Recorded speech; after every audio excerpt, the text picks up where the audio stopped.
Goeiedag en baie welkom hier saam met ons by ons oggendoordenkings. Ons is besig om hier te kyk in Psalm 63 oor die liefde van die Here en hoe ek en jy kan juig oor wie hy is in ons lewens. Ek wil vir jou lees Psalm 63 vanaf vers 5 af. Hy sê: "So sal ek U prys my lewe lang, in U naam my hande ophef, soos met vet en vettigheid sal my siel versadig word en my mond sal roem met jubelende lippe." As ek hierdie gedeelte lees, sien ek iets van hoe juig die mense oor wie God is en hoe gebruik hulle hele liggaam, hulle mond juig, hulle hande word opgehef, hulle swaai voor die Here, hulle is opgewonde voor hom. Dan dink ek dadelik aan waaroor word ek en jy so opgewonde? Jy al mense dopgehou, kom ons sê by die sport, as hulle kinders deelneem aan sport, jy al mense dopgehou in TV speletjies en alles.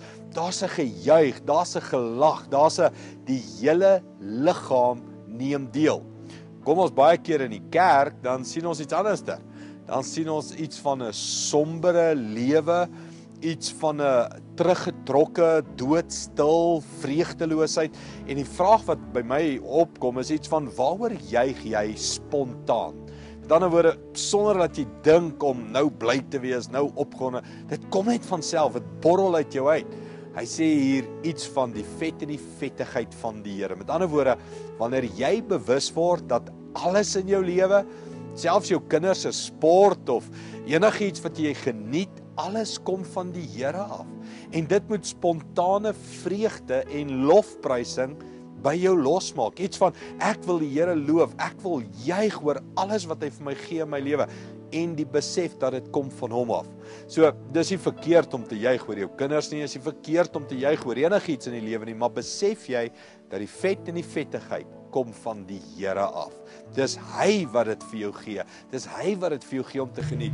En lei dit na jou spontane aanbidding waar jou liggaam gebruik om vir hom dankie te sê. Kom ons bid dit saam. Hemelse Vader, mag ons vandag besef, alles wat ons het, kom van U af. En mag ons spontaan begin om U te loof en te prys met ons liggame. Dankie sê vir alles wat U vir ons doen. Dankie daarvoor, Here, in Jesus naam. Amen.